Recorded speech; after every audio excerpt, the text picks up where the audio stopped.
বিগত দুয়ারে সরকার শিবিরে যে সমস্ত বিশেষভাবে সক্ষম মানুষদের শংসাপত্র পাননি তাদের জন্য বিশেষ উদ্যোগ।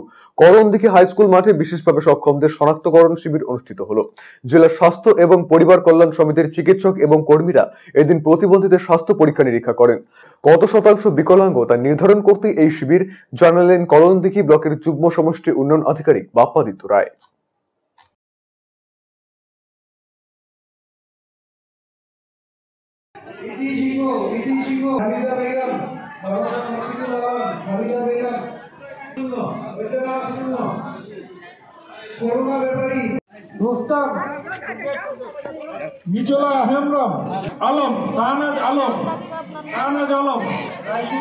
করণদিঘি হাই স্কুলে যেটা হলো যে হ্যান্ডিক্যাপ যারা রয়েছেন সেই হ্যান্ডিক্যাপদের সার্টিফিকেশন ক্যাম্প হলো।